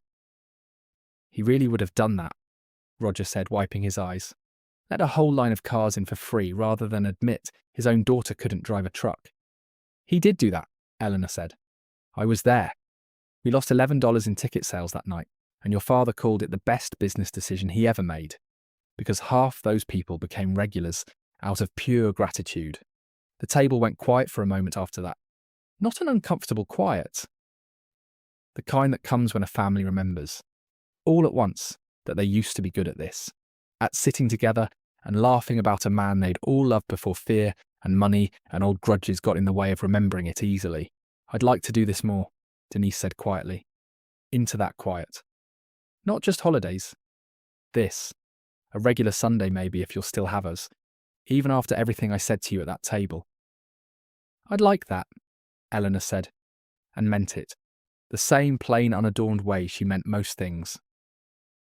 Passed the green beans back around the table one more time, watching her whole family reach for the same dish, without anyone flinching. For the first time in longer than she could easily remember. Denise didn't come to the marquee painting Saturday 2 days later, sending her apologies through Roger, still not quite ready to stand in the gravel lot where she'd once called the whole property a favour. She called instead, that same afternoon, her voice smaller than Eleanor had ever heard it. I owe you an apology, Denise said. A real one, not the kind I've been giving people my whole life, where I say, sorry and mean, I wish this were easier for me. I was scared about money, and I let that fear make me cruel to you, and I told myself it was practical, instead of admitting it was cruel. I'm sorry, Eleanor. Eleanor listened to the whole thing without interrupting. The way she'd learned to listen to a nervous customer, counting exact change at the concession window, giving the person room to finish before responding. Thank you for saying that, Eleanor said. I'm not going to tell you it didn't hurt, because it did, and I think you already know that. But I'd rather have a daughter-in-law who can say a true thing out loud than one who says pretty things she doesn't mean. Come to the Starlight sometime, Denise, not to appraise it, just to see it. She did eventually, 3 weeks later. She stood a little awkwardly at the edge of the gravel lot while Roger and Walt worked on the screen tower scaffolding. Eleanor noticed, without saying anything, that Denise had brought a thermos of coffee for everyone, unasked. A small, unglamorous courtesy. Eleanor decided privately to count it as the beginning of something real, not a performance. Because there was no audience there except an old woman who'd already decided to give people room to change. The repairs took most of the summer. $8,000 for the screen tower, paid out of the first instalment of a proper sale. 1 back acre sold to a farm equipment dealer who needed the road frontage. Denton's corrected assessment set the price. Fair and clean. That left Eleanor 3 acres, and the original structure fully hers, debt-free, with enough left over to fix the roof, replace the marquee lettering, rebuild the concession stand's ancient popcorn machine from a kit Walt found online. Word of the sale to the equipment dealer spread through the co-op the same way everything did. Within a week, Eleanor found herself fielding calls from 2 other interested buyers, both offering considerably more than the fair price she'd already accepted. Both surprised when she told them the deal was done and she wasn't interested in reopening negotiations for a better number. You could get more, one of them told her, a land broker from 2 counties over who'd apparently heard the story secondhand and gotten some of the figures wrong in the retelling. A lot more from what I hear. I got what it was worth, Eleanor said, not what somebody panicking might pay for it. Those aren't the same number, and I've learned this year that the difference matters more than the extra zeros. She hung up and went back to sanding a porch railing on the ticket booth, humming without quite noticing she was doing it. An old habit from 31 years of closing up the concession stand alone after the last car pulled out of the lot. The town itself seemed to wake up a little that summer alongside the theatre. The feed co-op started stocking a rack of postcards someone had printed, showing the Starlight's marquee lit up at dusk. An old photograph from the 70s that Eleanor had never known existed until the co-op's owner. An old classmate of Harold's dug it out of a box in his own attic and asked permission to make copies. A local radio station out of the county seat did a short segment about the reopening, calling it, with more enthusiasm than accuracy, the last surviving drive-in in 3 counties. Though Eleanor privately suspected there were at least 2 others still limping along, somewhere she hadn't heard of, she let the exaggeration stand because it brought people out to see the place with their own eyes. Because Harold had always said a little myth-making never hurt an old theatre's box office. By early August, the marquee's new lettering was in. Bright red plastic letters replacing the cracked and faded ones that had spelled out Starwine HT for the better part of a decade. Roger drove out on a Saturday specifically to help hang them, standing on a rented lift with his mother directing from the ground, exactly the way she'd once directed Harold from the concession stand window on nights the marquee needed fixing. Little to the left, Eleanor called up. "No, your other left, Roger." "I heard you the first time," Roger called back, laughing. For a moment, watching her son laugh easily in the same gravel lot where he'd once handed her a condemned building as a joke, Eleanor allowed herself to believe that the whole ugly year might eventually become something the family looked back on as the beginning of something, rather than merely the low point of it. Roger came out most weekends that summer, first to paint, then to help rewire the marquee. Somewhere in the process of scraping old paint and running new conduit, he told his mother, without her having to ask twice, the actual state of the distributorship's finances, every number, the ones he'd have died before admitting to anyone 6 months earlier. Eleanor listened, asked the kind of precise, unglamorous questions she'd have asked about a concession stand's monthly take, helped him work out a payment plan to the warehouse landlord that didn't require selling anything else that belonged to somebody else's memory. It was not, Eleanor was careful to make clear to him early on, an offer to simply hand over money and make the problem disappear. "I'm not writing you a cheque, Roger," she said the first Saturday. He brought his ledgers out to the Starlight, spreading them across the same card table Walt had once used for the projector. "Your father built what's sitting under these 4 acres by being careful for 11 years without telling a soul. I'm not going to undo that lesson by bailing you out the first time you ask." "I wasn't asking for that," Roger said, and for once, Eleanor believed him. "Good, because what I will do is sit with you every Saturday until this business either finds its feet or you decide honestly that it's time to close it and do something else. I did a ledger for 31 years, Roger. I know the difference between a business that's temporarily behind and one that's already dead and just hasn't been told yet. We'll find out together which one this is."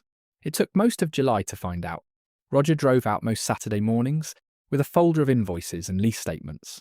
Eleanor sat at the same card table where Harold's last reel once played on a bedsheet in Walt's garage. Going through them line by line, the way she used to check the concession stand's nightly take against the register tape, she caught a distributor overcharge here, an unnecessary insurance rider there, small errors, bleeding a few $100s a month for over a year. Roger had never noticed because he'd been too afraid to look closely at any of it. By August, the warehouse lease was current again, not because Eleanor had paid a cent of it, because Roger, forced finally to look his own numbers in the eye with his mother sitting beside him instead of judging him from across a table, had found nearly $4,000 a month in savings simply by fixing what fear had let him ignore. "You could have found all this yourself," Eleanor told him one Saturday, sliding a corrected invoice back across the table. "You didn't need me for the arithmetic. You needed somebody in the room who wasn't going to flinch at the bad news before you'd even finished reading it out loud." "Denise flinches," Roger admitted. "So do I, honestly. We've spent a year being scared together instead of being useful together." "Then stop," Eleanor said, not unkindly. "Fear's expensive. I raised you to know that." By the middle of August, the distributorship had turned its first profitable month in over a year. Modest, nothing dramatic, but real. Roger drove out to the Starlight on a Tuesday evening, not a Saturday. just to tell his mother in person rather than over the phone, standing in the gravel lot with the newly straightened speaker poles catching the last of the daylight around him. "We're going to be all right," he said. "I wanted you to hear it from me, standing here, not on the phone." "I know you are," Eleanor said. "I've known it since the day you finally let me see the real numbers, instead of the ones you thought I could handle. Sitting right there at that card table with your father's popcorn recipe still tucked in the drawer behind you. Walt got his old projector license current again, a formality more than anything, since he'd never technically let it lapse in his own head. He spent most of July restoring the two 35mm platforms in the booth, the same patient, unhurried work he'd done beside Harold for 26 years. Except now he did it with Eleanor in the folding chair beside him most evenings, handing him tools. The two of them talked about nothing in particular, the way old friends do when the silence between them has already said the important things. By the middle of August, the Starlight Drive-In reopened for one night. Advertised on the freshly relettered marquee, simply a special screening. One night only. No ticket price listed because Eleanor had decided, without asking anyone's permission, that the first night back would be free to anyone in Comfort Ridge who wanted to come. They came anyway, more than Eleanor expected. Trucks and old sedans parking in loose rows across the newly gravelled lot, speaker poles straightened and painted. Families setting up lawn chairs in front of their tailgates, the way Eleanor remembered from decades earlier, back when this had been the only entertainment for 30 miles in any direction. Roger and Denise came together, bringing their own folding chairs, setting up near the back where Eleanor had told them the sound always carried best. Denton came, off-duty, with his wife. The electrician's teenage son came with a group of friends who'd never once seen a real film projector in their lives, and spent the whole evening crowded around the booth window, watching Walt work. Marilyn drove up from Charlotte for the weekend, arriving Friday evening in time to help Eleanor set up the concession stand's new popcorn machine for its very first run in 8 years, the two of them standing shoulder to shoulder in the little booth measuring kernels and oil from a handwritten recipe card in Harold's handwriting that Eleanor had found. Entirely by accident, tucked inside an old cookbook in the kitchen drawer where she kept the Goldfinch stationery. "He wrote down the popcorn recipe," Marilyn said, reading the card over her mother's shoulder, half laughing, half something closer to tears. "Exact measurements."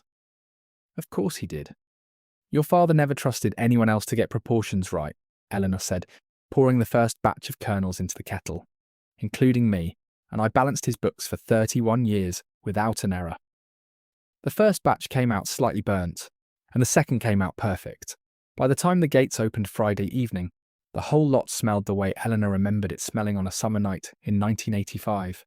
Warm and buttery, and full of a promise that had nothing to do with the movie itself, and everything to do with an evening spent outdoors with people you loved, under a sky just starting to go dark. Walt ran the reel from the booth exactly the way he and Harold used to, trading shifts decades earlier. His hands still remembered the sprockets, even if his eyes needed reading glasses now to check the splice. When the first frame flickered onto the freshly painted screen, a low cheer went up across the lot. Families who'd never once seen the Starlight running honked their horns the old-fashioned way. Eleanor remembered whole rows of cars doing that on opening nights, back when Comfort Ridge had nothing else to do on a Friday but drive out to the Fork and watch a picture together under the stars. Eleanor had the marquee repainted with new lettering below the theatre's name, small enough that most people wouldn't notice it unless they were looking. She had insisted on it anyway. In memory of Harold Vance, who never stopped running the projector, she sat with Walt in two folding chairs at the very back of the lot that night, the same spot where Harold used to stand outside the booth during the second feature, just to watch people's faces catch the light off the screen. She watched the first frame of an old film flicker to life. The tower that had been condemned 8 weeks earlier, now standing straight and freshly painted, under a sky just going dark. "He'd have liked this," Walt said quietly. "He'd have liked that it took this long," Eleanor said. "He always did say the last reel runs after everybody thinks the show's over." Walt smiled and said nothing more, letting the two of them sit in the particular kind of silence that doesn't need filling. The projector humming steadily behind them, the whole gravel lot lit soft and silver by a screen her husband had built with his own two hands and left.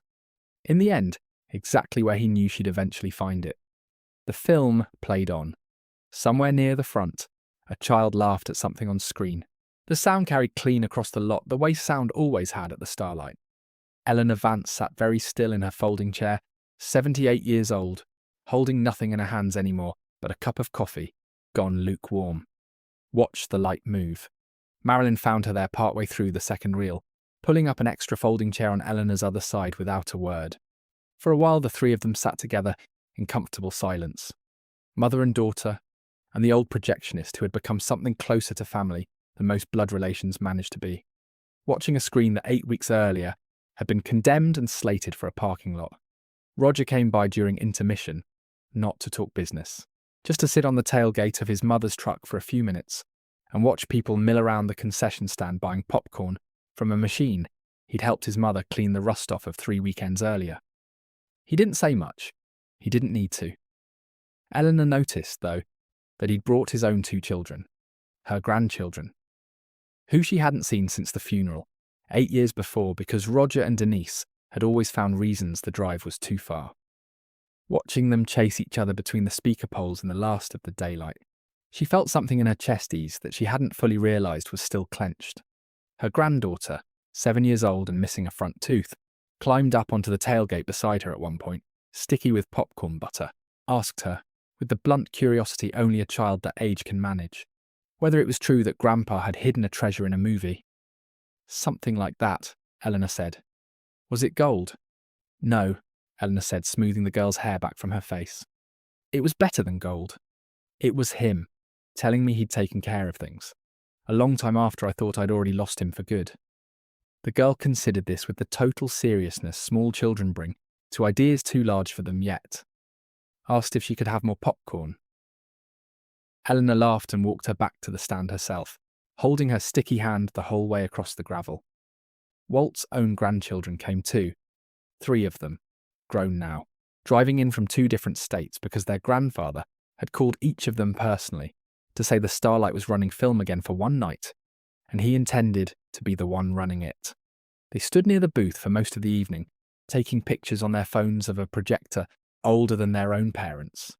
Eleanor watched Walt explain the platter system to his oldest granddaughter with the same patience. Unhurried pride Harold used to bring to explaining it to anyone who asked. Thought that some things, once a town loses them, come back exactly the same shape they left in, just carried now by different hands. Denise found her a little later, near the end of the night, standing off to the side while the credits rolled and people began folding up their lawn chairs. I keep thinking about what I said, Denise said quietly. It's practically a favour, Eleanor. I actually said that to you. Out loud, like I was doing you some kind of mercy. You did, Eleanor said without heat. I don't know how to take it back. You don't, Eleanor said. That's not how any of this works. You just do better going forward, and you let enough time pass that the doing better outweighs the saying. That's all forgiveness has ever really been, in my experience. Not a single grand gesture, just years of small ones stacking up until the old hurt gets buried under something heavier. Denise nodded and didn't say anything else for a moment, watching the last of the credits scroll up the screen in the dark. He really left it all for you, Denise said finally, quieter. Not for any of us. For you specifically, after everything. He left it for whoever loved this place enough to look twice. Eleanor said, that happened to be me. It could just as easily have been you. Denise, if you'd ever once come out here, instead of pricing it from a phone call in a hallway you thought nobody else could hear. Denise took that the way it was meant, plainly and without cruelty. Simply nodded again, and Eleanor decided that was, for one evening, exactly enough. Fenwick, the young lawyer who'd read the will at the very start of it all, came out for the second half of the evening, still in his work clothes, having heard about the reopening second hand from Denton, and driven out on impulse after his last client of the day cancelled. He found Eleanor near the concession stand and shook her hand warmly. I have to admit, he said, I've read a lot of wills in this job. I've never once had one of them come back to life quite like this. Neither had I, Eleanor said. Until I did. For what it's worth, Mrs. Vance, your husband's paperwork was some of the cleanest I've seen. A lot of people leave a mess behind for their families to sort out. Arguments over accounts and unclear intentions. And lawyers billing by the hour to untangle it. He left you a puzzle instead, but every single piece of it was exactly where it needed to be. Notarized, dated, and cross-referenced. Like a man who trusted his wife to be patient enough to finish what he started. That was Harold, Eleanor said. He never once left a job half-finished in his life. Not a splice, not a repair, not a promise. I don't know why I expected dying would be any different, looking back on it now. By the time the last of the trucks pulled out of the gravel lot, the sky had gone fully dark, stars coming up clean and sharp over the ridgeline the way they always did once the town's few streetlights fell behind you on Route 9. Walt began breaking down the projector for the night, humming something tuneless under his breath. Eleanor walked one last slow circuit of the lot alone, past the straightened speaker poles, past the freshly painted ticket booth, past the concession stand, smelling now of fresh popcorn instead of 20-year-old rancid oil, all the way to the base of the screen tower itself, standing tall and clean under the stars, where 8 weeks earlier it had leaned 4 degrees off vertical, waiting for a wrecking crew that was never going to come after all.